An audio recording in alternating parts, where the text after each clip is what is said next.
mungkin tidak sempat hadir tetapi bisa dengar informasi ini, atas kesempatan yang telah diberikan kepada kami, kepada saya pribadi untuk boleh mengadakan pelayanan KKR di Desa Tomares bersama dengan perangkat desa, BPD dan semuanya.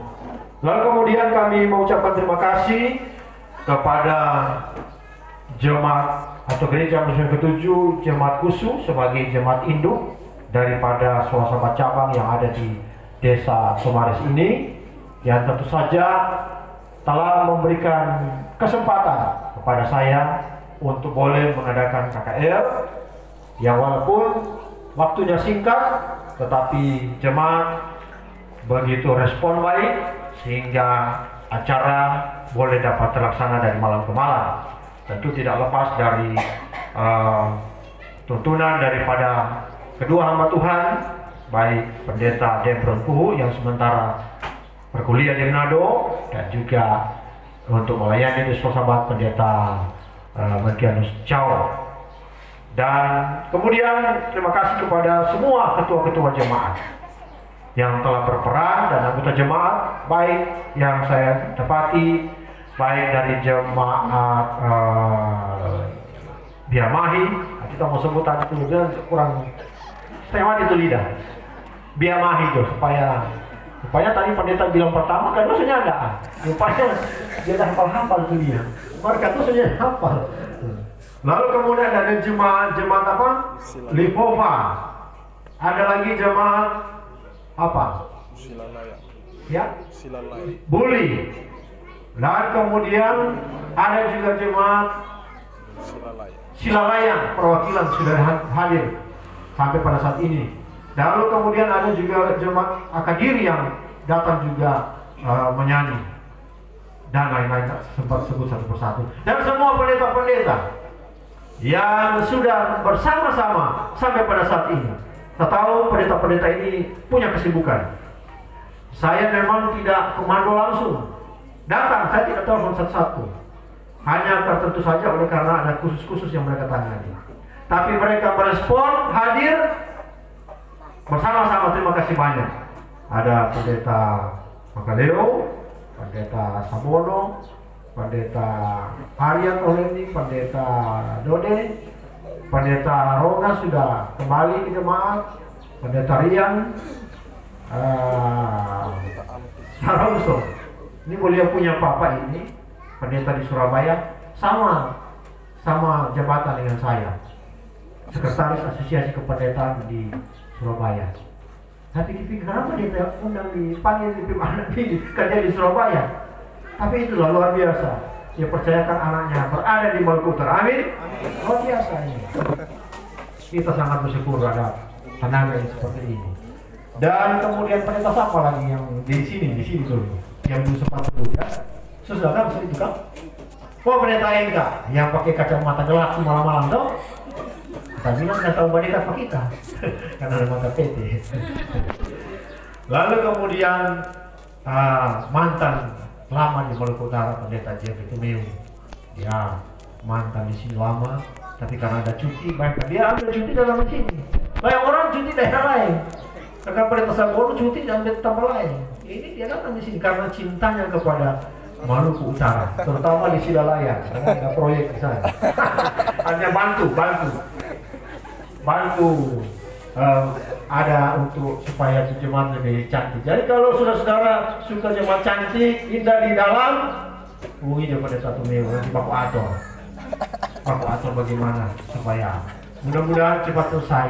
Amin. Dan kemudian tentu saja berterima kasih oleh karena hadir bersama-sama dengan kita juga ya anggota eksekutif daerah Kontes Manado dan Provinsi Maluku Utara, Bapak Rombes Makadika. Beliau anggota eksekutif, salah satunya ada beberapa di sini mewakili Maluku Utara. Nah, saudara-saudaraku yang kasih dalam Tuhan, ini sesungguhnya KKR perdana saya. Sejak terpilih, tanggung jawab sudah berpilih saya, dan kemudian ini adalah hulu hasil daripada pelayanan saya di tempat ini. Saya memang ketika buat jadwal untuk Saul ini saya taruh salah satu Maluku Utara, tapi saya mau di mana ini, saya bingung. Saya bertuhan tolong, di mana? Memang kita ada tanya-tanya teman-teman, tapi rupanya pada waktu pendeta Cao ini, dia ada baca Kamnado. Maksudnya dia usaha gereja. Lalu dia muncul di kantor. Lalu kemudian saya tanya, kenapa? Siapa di sini? Oh, kita ada lagi bikin ini nama gereja ya. Oh, berapa lama di sini? Oh, cuma ini minggu ini. Lalu saya bilang, pendeta, bagaimana kalau saya bikin KKR di mereka punya wilayah di sini? Di mana bagus? Oh, di cabang di Tomares. Oh ya, itu situ Jo. Nah, akhirnya dari situlah kemudian berkelanjutan. Memang ada Tatuna Sadiki, tetapi boleh dilanjutkan. Nah, saudara yang kasih Tuhan, sangat senang sekali lagi oleh karena boleh bertemu dengan saudara-saudara. Tentu saja saya datang di sini menyampaikan juga salam dari pimpinan kita, Pendeta Ritus Kenny yang biasa orang panggil Oreo. Minggu depan beliau akan adakan KKR di Daru ya? Di Daru ya. Jadi kalau ada kesempatan boleh juga pasien ke sana. Dan kemudian Sekretaris Eksekutif Pendeta Roni Neman dan Bapak Edwin Lasut, bendahara daerah, menyampaikan selamat hari Sabat, salam dari mereka. Kiranya saudara-saudara tetap setia kepada Tuhan, tetap melayani. Amin. Amin. Mudah-mudahan pada bulan depan akan lewat di sini menuju Silalaya. Karena rencana untuk pentabisan gereja. Mudah-mudahan ya tidak ada halangan, mereka boleh ada di sana. Nah, saudara-saudara yang kasih Tuhan, kita tidak akan membuang waktu banyak. Dan pada saat ini kita akan kita jangan lupa, saya selalu kemana-mana selalu saya ingat ini visi misi, agar supaya orang bekerja sesuai dengan visi misi daripada konferensi, yaitu terwujudnya penginjilan terpadu melalui kelompok peduli. Jadi jemaat harus ada kelompok peduli. Kelompok-kelompok peduli ini dibuat untuk boleh memperkuat iman daripada sesama anggota jemaat, dan kemudian tujuannya adalah penginjilan. Di situ boleh dilatih anggota-anggota untuk persiapan bagi penginjilan. Lalu kemudian ada ladang baru. Ya, banyak di Maluku Utara ini banyak ladang baru. Nah, kita terobosi ladang-ladang baru.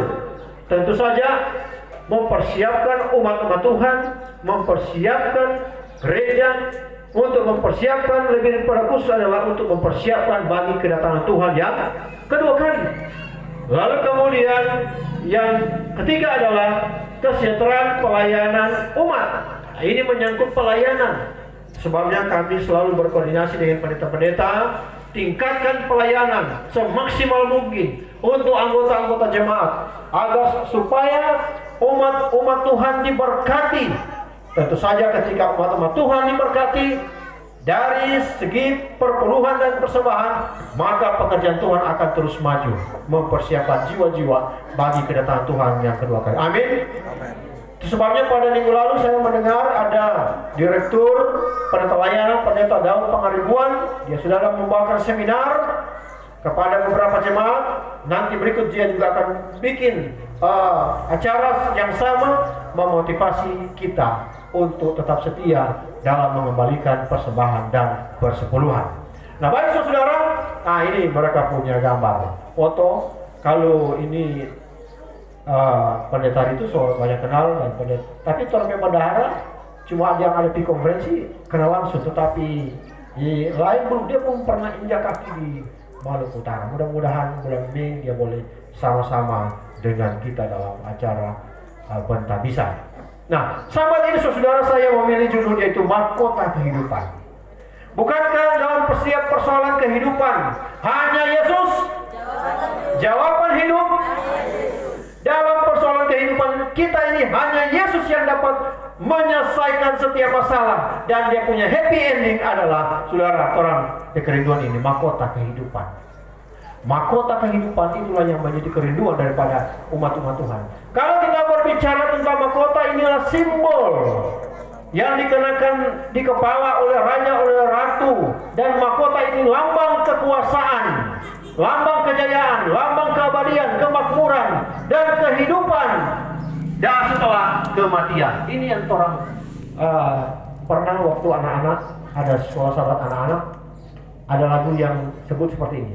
Ku akan pakai, pernah tahu itu? Mahkota emas. Di mana? Di rumah Bapa. Di rumah Bapa. Gak tahu anak-anak sekarang masih ingat tuh lagu itu? Sudah diajarkan. Harus diajarkan. Ku akan pakai mahkota emas di rumah Bapa. Kalau seorang atlet ketika dia menang dalam pertandingan, maka dikenakan mahkota ini. Atlet bulu tangkis pada waktu Olimpiade di Yunani dikasih mahkota ini, mahkota dari daun. Ya, Taufik Hidayat ya. Nah, ini orang muda suka badminton jadi dia tahu. Lalu kemudian seorang wanita sedunia, putri sedunia, ketika mereka menang dikenakan mahkota. Nah, mahkota Miss Universe ini adalah kontes ratu kecantikan termahal yang dipegang oleh mahkota Miss World yang sering dikenal dengan Blue Crown. Saudara tahu berapa dia punya harga ini mahkota ini? Mahkota asli Miss World mencapai 4 juta atau sekitar 36 miliar. 36 miliar pakai di kepala. Pada waktu kontes itu luar biasa, saudara. Tapi pada waktu pelaksanaan itu cuma dia pakai, dia punya tiruan replika dengan harga 500 US dollar setara dengan 6,5 miliar. Cuma DP imitasi, tapi DP harga berapa? 5,6 miliar. Kalau bangun gereja bagaimana? Banyak gereja di Maluku Utara kebangun kan? Oke, kita lihat. Kalau seorang raja dia gunakan mahkota sebagai simbol kekuatannya, kekuasaannya. Tapi Yesus menggunakan mahkota duri, simbol kehinaan. Saudara bisa bayangkan mahkota duri yang ditaruh di kepala Yesus. Pada waktu ditaruh di kepala Yesus, karena ini mahkota yang ada ukur, kan waktu orang mau kasih mahkota duri Pak Yesus, belum ada ukur dulu di kepala, nah. Bisa saja dia apa? Agak span atau dia bisa terlewat. Jadi pada waktu taruh di atas kepala, karena kurang termasuk, jadi mereka mesti apa? Mereka mesti dengan kayu kasih pas. Nggak bisa bayangkan ini. Duri-duri ini menancap kepalanya pada Yesus. Tapi dengan mahkota duri ini adalah memberikan pengharapan kepada kita, karena hanya Yesus jawaban kehidupan saudara dan saya. Nah, kalau kita membaca Alkitab, ada beberapa kiasan dari mahkota itu. Mari kita lihat. Amsal 12 ayat 4. Istri yang cakap adalah mahkota suaminya, tetapi yang membuat malu seperti penyakit yang membusukkan tulang. Jadi, istri yang cakap adalah mahkota suami. Jadi, para suami-suami, mahkota adalah istri yang apa? Yang cakap. Sehingga pada tahun maka dia bilang, sampai setua, tuh oma dan opa, dorang dah makan. Tapi cepat cuma tuh opa dah makan katanya. Tuh omanya makan. Tanya ke oma bilang apa? Tunggu dulu opa habis makan, karena tuh gigi opa dah pakai. Nanti habis pakai baru kita pakai. Rupanya dope ngisi sama. Jadi baku pakai ya. Luar biasa di oma yang dia sayang itu opa kasih dulu. Jadi baku sayang, mahkota. Kemudian Amsal 14:24, mahkota orang bijak adalah kepintaran. Semua orang pintar belum tentu bijaksana, tetapi semua orang bijak pasti apa? Pintar. Itu yang kita katakan. Kiasan. Rambut putih adalah mahkota yang indah yang didapat pada jalan kebenaran. Amsal 16 ayat 31. Jadi kalau seorang rambut putih, jangan usah apa? Lihat kita semua rambut putih ini. Setelah jadi sekretaris asisten pendeta, rambut putih bertambah. Karena memikirkan teman-teman pendeta. Orang bilang, pendeta, siapa rambut putih itu rambut? Sebegitu loh. Macam gimana?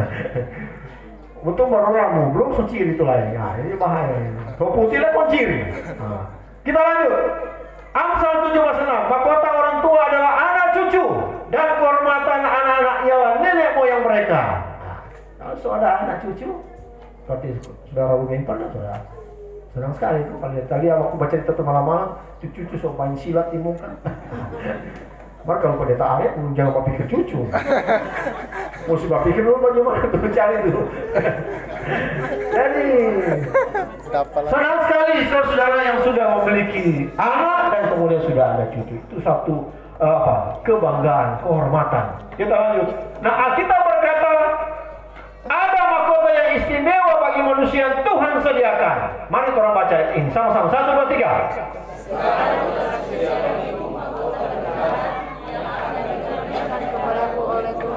Hakim yang adil pada harinya, tetapi bukan hanya kepadaku, melainkan juga kepada semua orang yang merindukan kedatangan. Jadi Tuhan katakan ada tersedia, stoknya banyak, tidak terbatas. Tuhan telah sediakan stok yang banyak untuk mahkota kehidupan yang diberikan. Ayat tema tadi Pendeta Samuel sudah baca, saya baca, dan kita juga sama-sama baca. Dalam ayat 10, jangan takut terhadap apa yang engkau derita sesungguhnya.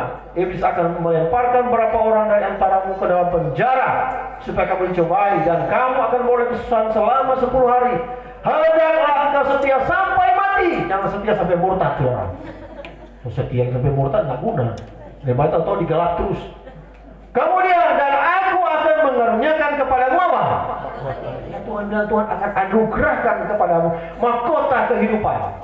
1 Petrus 5 ayat 4. Maka kamu apabila Gembala Agung datang akan menerima mahkota kemuliaan yang tidak dapat lain. Mahkota kebenaran, mahkota kehidupan, mahkota apa lagi? Kemuliaan. Kita main macam-macam dari merek mahkota.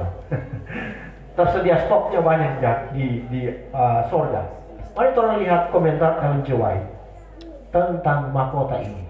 Dalam buku Peristiwa Akhir Zaman halaman 222, Tora baca di rumah. Nah, saya mau baca DP uraian tentang mahkota ini. Saya melihat, dan saya melihat malaikat sangat banyak jumlahnya membawa mahkota-mahkota kemuliaan dari kota itu. Tuh malaikat ada bawa tuh mahkota banyak. Dia pakai trek, saudara Elias trek itu yang tidak bawa itu dia. Banyak. Satu mahkota untuk setiap orang saleh. Satu mahkota setiap untuk orang apa? Saleh. Bukan orang sanyar, saudara. Orang saleh. Orang saleh itu orang sanyar. Saya orang saleh, tapi juga orang saleh. Dengan nama tertulis pada mahkota itu. Wah, sudah nama saudara. Jadi kalau saudara sampai sana tuh saudara punya, mana kita punya kalau ada nama? Berarti saudara balik ulang. Tidak ada nama, karena dia bilang tertulis nama saudara. Itu sebabnya tuh nama mesti baik-baik, jangan ada nama tuh orang tua kasih nama Jimbris, pakai kamar opo. Jangan begitu. Tuh nama kadang-kadang orang tua kasih nama bagus, nama kamar ungke. Ini bagus satu ungke sayang dong. Ya. Oke, kita lanjut. Bagi Yesus meminta mahkota itu para malaikat mempersembahkan kepadanya, dan dengan tangan kanannya sendiri Yesus yang kekasih itu meletakkan mahkota itu kepala orang-orang saleh. Jadi Yesus ambil tuh mahkota itu, dia baca ini dia, dia lihat ini Detas Terlidode. Amin. Luar biasa. Dia lihat orang nama berikut ini, dia lihat lagi Saudara Robes Makatika, dia taruh pacar. Oh salah nih boleh. Sebanyak sama, taruh ke Saudara Robes. Luar biasa. Yesus sendiri akan meletakkan itu. Bukankah itu yang membahagiakan orang ini? Amin. Tidak sebanding dengan orang apa yang orang menderita sekarang ini. Kalau saudara-saudara yang mau dibaptiskan ini, banyak perbulan yang akan dihadapi. Orang akan benci, orang akan hina, orang akan kucilkan. Tapi tidak sebanding dengan mahkota yang Tuhan sediakan. Tetap setia, saudara ya. Oke, kita lanjut. Masih ada kutipan selanjutnya. Di laut kaca itu ada 144.000 orang itu berdiri dalam bentuk tempat persegi yang sempurna. Sebagian dari mereka mempunyai mahkota yang sangat gemilang. Yang lain tidak begitu cemerlang. Ada yang terang, ada yang kabur. Apa dengan masalah ini? Sebagian mahkota itu tampak berat, ada yang berat. Kemudian dengan bintang-bintang, sedangkan rupanya dia berat dan dia sedikit cahaya karena ada bintang-bintang. Lalu kemudian semuanya benar-benar puas dengan mahkota-mahkota mereka. Lalu biar dia kalau menyala, yang penting ada bintang. Ya toh, jangan ada mau cemburu. Aduh, siapa nganapi mahkota ini? Berat sekali, kok nganapi ini kabur sekali, nggak masalah. Puas kata dengan apa yang ada. Kalau saudara nak puas, berarti pulang di mana? Tentu di neraka itu ya. Oke. Mahkota kehidupan itu akan gemerlapan atau redup, akan ditaburi banyak bintang, atau hanya diterangi sedikit permata. Itu sesuai dengan tindakan kita sendiri. Jadi kalau orang di dunia ini, di jemaat, mari pada topang pekerjaan Tuhan, pembangunan. Saudara, ya rasa-rasa memberi untuk Tuhan. Di sini DP akibatnya saudara. Toh sesuai dengan pertindakan masing-masing. Jadi rasa-rasa saudara kasih. Makanya tuh matematika pendeta Tumeo bilang tadi luar biasa itu dia. Oke, kita lanjut. Tidak akan ada seorang pun yang bisa diselamatkan di surga yang mahkotanya tidak berbintang. Kalau engkau masuk, akan ada beberapa jiwa di istana yang mulia itu yang telah menemukan jalan masuk ke sana melalui usahamu. Jadi itu terada lawat-lawat. Kalau dia baptis, tetap itu bintang apa? Bintang. Maka kalau orang pukul saudara, bintang itu juga luar gitu lah. Itu tidak selamat. Karena saudara tidak setia barangkali. Oke, kita lanjut. Sebelum masuk ke Allah, Juru Selamat menganugerahkan kepada para pengikutnya lambang-lambang kemenangan. Kita lanjut saja. Ke atas kepala para pemenang itu, Yesus dengan tangan kanan sendiri meletakkan mahkota kemuliaan. Dia taruh itu, satu penghargaan yang diberikan oleh Yesus. Nah, berapa di antara saudara mau mendapatkan mahkota yang Tuhan telah sediakan? Berapa saudara? Amin. Sampai sini sudah boleh berani kita telepon kan? Karena kalau tanya itu sudah langsung jawab, udah pulang juga kalau begitu. Selamat sejahtera. Tapi mari kita lihat, masih ada lagi. Saya kan, ini kan KKR Sulu, buah Sulu. Jadi mesti lama sekali. Amin. Bapak mau balik kemarin. Oke, kita lanjut. Bagaimana supaya saudara mendapatkan mahkota yang Tuhan telah sediakan? Nah, ini cara berarti. Bagaimana ya kita dapatnya dia? Oke, mari kita lihat. Orang akan belajar di ayat ini terus dan juga beberapa ayat. Orang baca sama-sama supaya kita terlihat yang sakit, saudara. 1, 2, 3. Aku telah mengambil niat yang baik. Aku telah mencapai garis akhir. Aku telah melihara iman.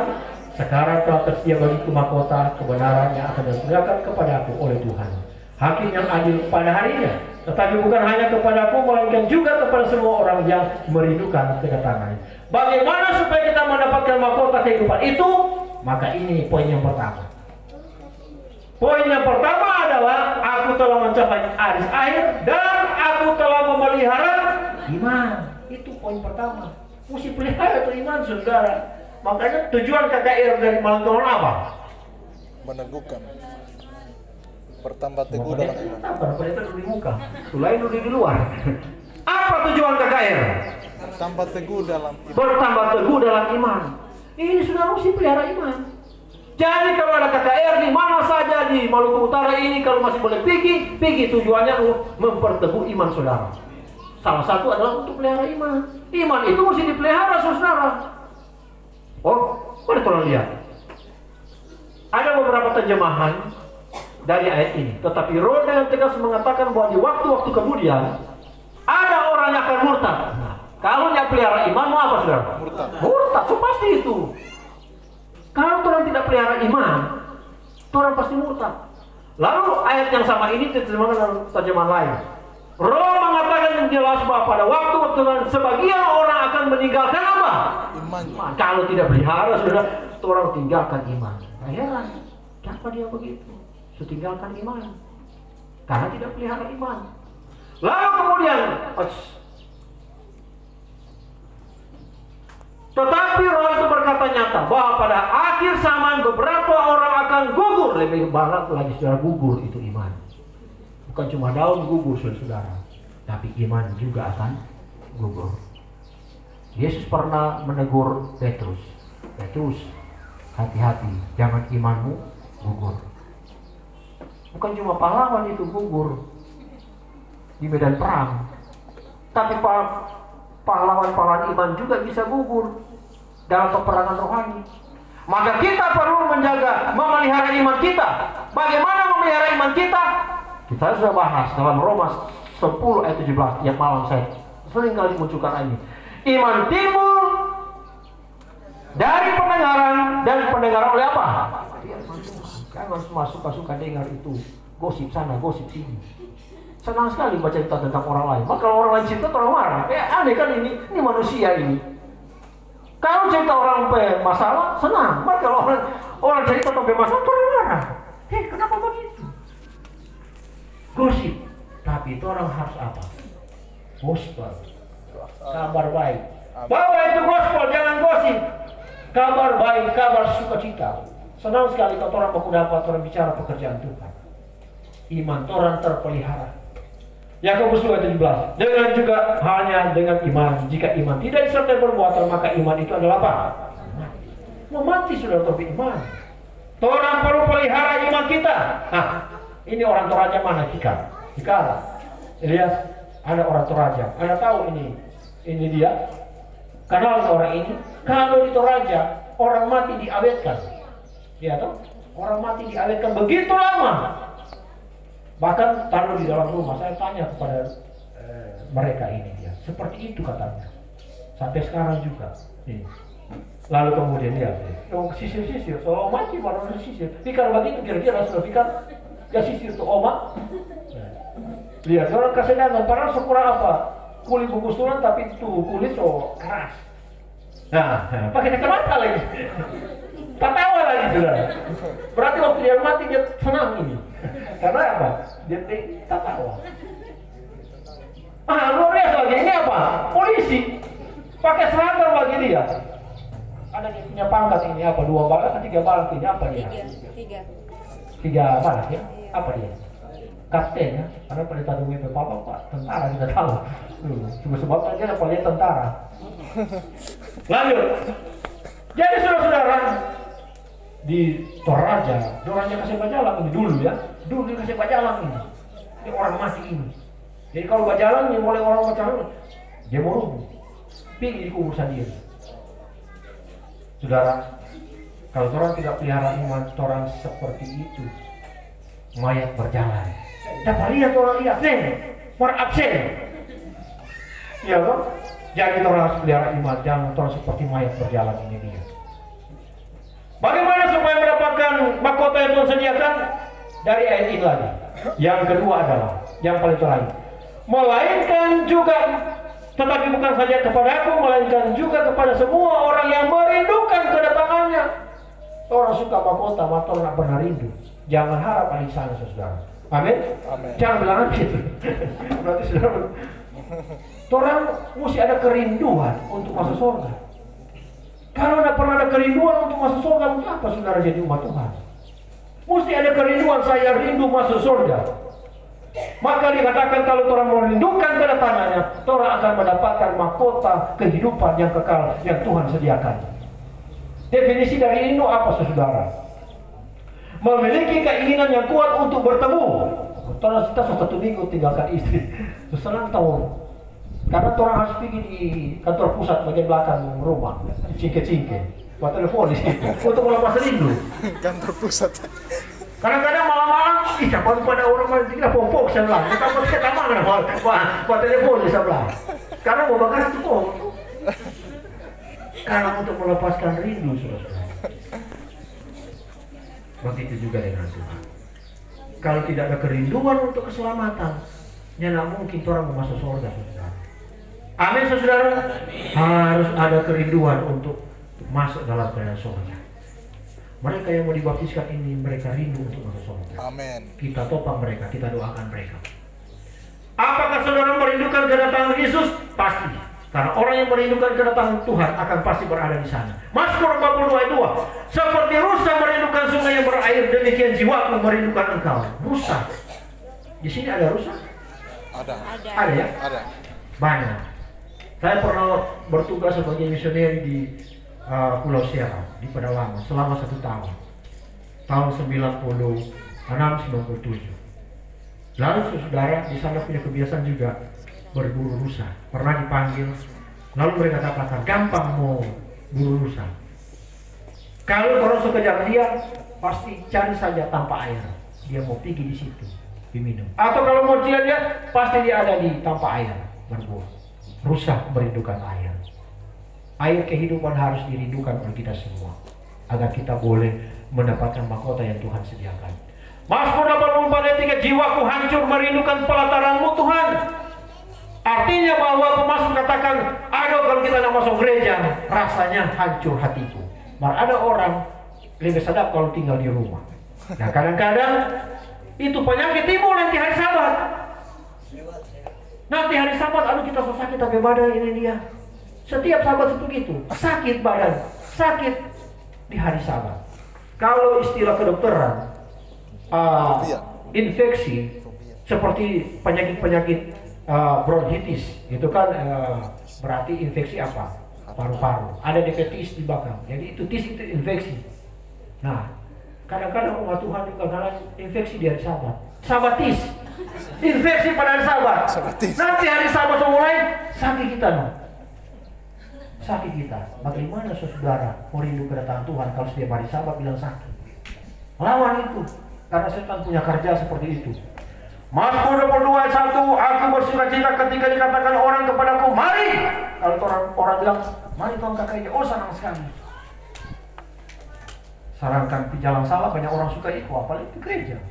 Jadi saudara kalau diajak, mari kita ke gereja saudara. Jangan alasan. Mari Tuhan menopang pekerjaan Tuhan, jangan banyak alasan. Karena tujuan orang agar supaya mahkota kehidupan orang bisa memiliki. Waktu kerja selalu semangat. Ini saya dapat di satu slogan ini. Waktu liburan selalu gembira. Waktu ibadah selalu lelah. Ya, waktu orang kerja selalu semangat kerja. Berapa doi ini? Waktu dapat liburan, libur gembira. Tapi waktu ibadah selalu lelah. Bagaimana mau diberkati Tuhan?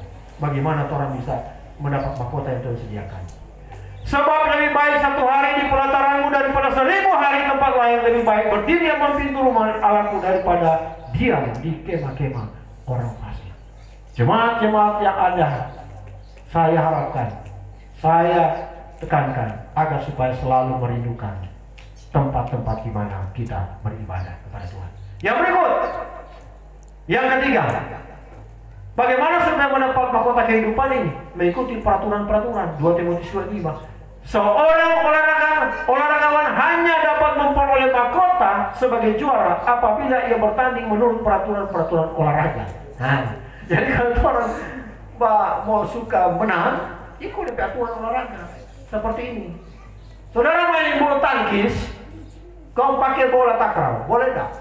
Tidak bisa. Biar tuh raket mahal, saudara patah tuh raket. Ini bolanya mesti apa? Kecil dan seperti bulu-bulu ayam pakai. Tapi saudara pakai itu bola takraw. Ini orang Toraja punya ini. Saudara Tikar punya. Pakai ini dia. Nggak sesuai aturan. Nggak bisa menang. Lalu kemudian saudara main kasti ya. Kalau orang bilang orang Manado main apa? Kalau main sama. Oh bukan berita. Lihat baik-baik. Kasti. Sama ya? Ya. Saudara main kasti bolanya ini. Tapi saudara ganti dengan bola ini. Kalau bukan saudara punya tangan untuk mau patah. Lempar sama dengan bola basket. Atau saudara pakai apa? Pingpong. Dia saudara balik yang kuat, pingpong cuma putar di situ. Tidak sesuai aturan. Sebab Allah tidak memiliki kehendaki kekacauan tetapi damai sejahtera. Tetapi segala sesuatu harus berlangsung dengan sopan dan terang. Untuk mendapatkan mahkota di berjemaat mesti ikut aturan saudara. Amin. Jangan ikut saudara mau. Saudara, kadang-kadang kita menyelidiki Alkitab, ini tuh benar, ini tuh benar. Saudara salah. Baru satu ayat saudara belajar, saudara bilang pendeta salah, atau ketua jemaat salah. Mesti ada aturan. Sedangkan sholat Sabat yang orang pelajari ini saudara. Sebelum datang kemari, mesti ada komite dulu. Komite sekolah Sabat untuk membahas ini dan beberapa komite di General Conference. Lalu kemudian bisa keluar izin buku sekolah Sabat ini. Kenapa? Segala sesuatu harus berlangsung sopan dan teratur. Jangan karena orang mau, mesti ikut. Nah, mari kita lihat aturan-aturan. Standar aturan gereja kita adalah Alkitab. Ada Alkitab. Apakah yang saya mau bikin ini sesuai dengan Alkitab atau enggak? Lalu setelah itu apalagi? Ada tulisan roh nubuat. Baca tulisan roh nubuat. Oh, apa pandangan roh nubuat Ellen G. White. Karena itu yang kita percayai. Setelah itu, lihat peraturan gereja. Apakah sesuai dengan peraturan gereja? Lalu kemudian ada peraturan pengerja. Kalau pegawai-pegawai ada aturan. Jadi kita hidup berjemaat itu ada aturannya, ada aturan lain, bukan aturan saya. Jadi saudaraku yang kasih, untuk mendapatkan kehidupan kekal, maka kita harus memiliki aturan dalam kehidupan, melakukan aturan-aturan. Lalu kemudian yang keempat, kedua terakhir. Yang keempat adalah bertahan dalam pencobaan. Mari kita lihat Yakobus 1:12. Baca sama-sama, 1, 2, 3. Berbahagialah orang yang bertahan dalam pencobaan, sebab apabila ia uji, ia akan menerima apa? Mahkota kehidupan. Bertahan dalam kesombongan, saudara, jangan. Atau bertahan dalam ego. So salah, dia mau mengaku salah. Tapi bertahan dalam setiap pergumulan kehidupan yang akan dibaptis, tetap setia bertahan dalam pergumulan tantangan kehidupan. Kenapa? Karena bila tahan uji, dia akan menerima mahkota kehidupan. Saudara bilang begini, saudara, kita orang sabar ya. Kita sabar, saudara-saudara. Kita sabar, saudara-saudara, sabar. Bagaimana bilang sabar, kau bilang sabar kita, saudara ya. Kita orang sabar. Bagaimana mau uji kesabaran itu? Uji kalau orang marah. Kalau orang bikin salah, Pak saudara, di situ saudara dapat lihat sabar. Baru oh ini orang sabar. Tapi kalau bilang kita sabar, saudara-saudara, waktu baptis kita ketahuan anak cowok ini. Kurang mau baptis dia panasan. Kurang mau pilih itu yang panas, yang agak panas. Jadi saudara, tahan dalam percobaan. Karena begitu banyak masalah ini. Masalah itu. Sakit kepala. Tapi orang harus bertahan di dalam kebenaran. Karena Roma 12 ayat 9, bersukacitalah dalam pengharapan, sabar dalam kesesakan, dan apa? Bertekun di dalam doa. Jangan berdoa agar tidak ada masalah. Tetapi berdoalah agar Tuhan memberikan hikmat dan kekuatan dalam menghadapi masalah. Kadang-kadang Tuhan jauhkan masalah, padahal masalah itu jadi berkat. Berdoa, Tuhan mampukan saya untuk menghadapi masalah ini, agar supaya saya boleh dapat melewati masalah ini. Maka Al-Quran bilang, Tuhan jauhkan masalah ini. Mau uji Tuhan supaya menjadi umat Tuhan yang setia, tahan dalam pencobaan bagaimana? Jadi berdoa minta Tuhan hikmat dan kekuatan. Yang terakhir, bagaimana supaya saudara mendapat mahkota yang Tuhan sediakan ini? Jaga jangan sampai orang lain ambil. Orang tadi pertama apa? Bagaimana supaya orang mendapat mahkota? Pertama apa? Kamu ulang lagi. Apa? Pelihara iman. Iman. Yang kedua apa? Merindukan. Yang ketiga apa? Mengikuti aturan. Yang keempat apa keempat? Sabar. Bertahan dalam pencobaan. Dan yang kelima adalah jaga jangan sampai orang lain ambil. Mari Wahyu 3:11. Aku datang segera, peganglah apa yang ada padamu supaya apa? Jangan seorang apa? Ini jangan pikir-pikir, kita sudah advance, sudah, tiket masuk, advance. Jangan, ayat ini katakan, jangan seorang pun apa? Mengambil mahkotamu. Harap-harap, ini. Tapi karena kita tidak menjaga itu, akhirnya itu akan hilang percuma. Karena kita bilang sekali selamat tetap selamat.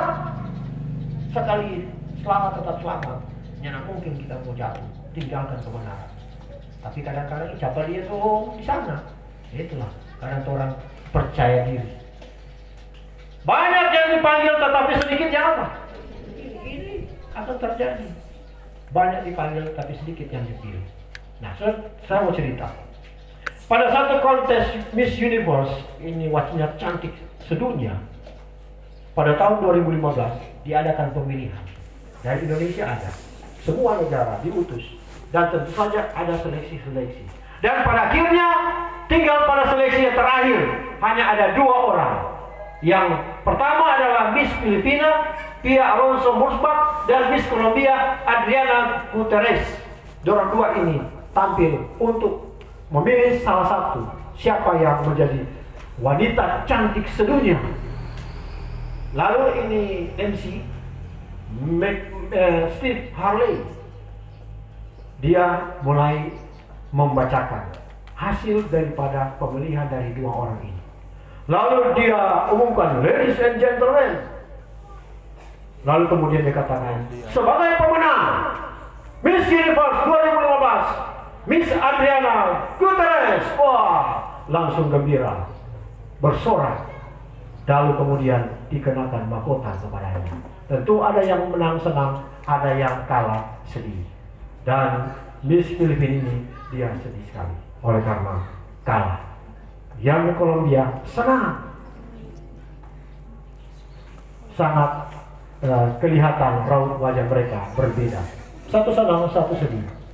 Tapi tiba-tiba ini Ale ini dia perhatikan, Salah baca. dia lihat, dia sudah tegang. Kok dia kemudian fotofore, dia kemudian baca lagi. Minta maaf kalau bisa, minta maaf para apa yang ada tamu-tamu yang dulu. Saya ingin baca kembali. Saya ingin baca kembali, ada kekeliruan. Yang menang sebenarnya bukan yang Gutierrez, yang menang adalah apa? Dari Filipina. Bayangkan itu mahkota yang ini dia sudah dapat, kemudian apa? Dicabut, dipindahkan ke sini. Jangan malu ini acara yang spektakuler, disaksikan oleh orang-orang hebat di seluruh dunia juga disaksikan. Bayangkan kemudian itu mahkota itu daripada ini wanita Kolombia ini kemudian dipindahkan kepada wanita orang Filipina. Jangan malu itu. Akhirnya dia jadi pemenang sesungguhnya. Saudara, bayangkan kalau itu terjadi pada orang kamu. So kasih itu mahkota, kok ada orang kok pindah. Itu baru kejadian di dunia.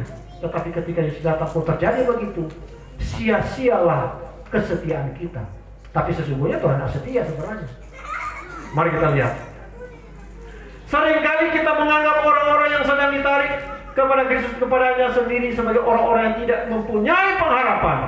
Banyak orang yang nanti berada di surga yang tidak pernah disangka oleh para tetangganya akan masuk di sana. Manusia melihat ke dalam luar, tetapi Allah melihat hati. Orang tidak sangka. Dia orang-orang ini akhirnya ketika dia masuk surga, kita nyadar. Itu tuh mahkota, tak kasih ke orang lain, tak pindah. Tanya sangka dia, ketika masuk surga, kok kita nyadar. Itu keherangan. Matius 21 ayat 31. Siapakah di antara kedua orang itu yang melakukan kehendak ayahnya? Jawab mereka. Yang terakhir kata Yesus kepadanya, Aku berkata kepadamu sesungguhnya pemungut cukai dan perempuan-perempuan sundal akan mendahului kamu ke dalam mana? Kok masa ada orang masuk surga atau orang nyana? Kan maksudnya masuk di akal ini dia. Pemungut cukai dan apa? Perempuan apa? Perempuan sundal. Kalau orang Manado bilang kata kasarnya perempuan apa, saudara? Lote. Tapi Tuhan bilang apa? Dorang masuk surga. Tentu dorang yang bertobat dong, kan berarti yang bertobat. Dorang sudah bertobat. Nah kalau dorang tidak bertobat, dorang juga tidak akan masuk. Akan terjadi keheranan dalam keadaan surga. Dan saudaraku yang kasih, bagaimana supaya kita bisa mendapatkan mahkota yang Tuhan sediakan? Ini 5 poin. Pelihara iman kita. Kemudian apa? Rindukan kedatangan Yesus kedua kali. Lalu apa? Menuruti itu peraturan yang ada. Lalu kemudian bertahan dalam pencobaan. Dan kemudian apa? Jaga jangan sampai orang lain. Tuhan memberkati saudara. Amin.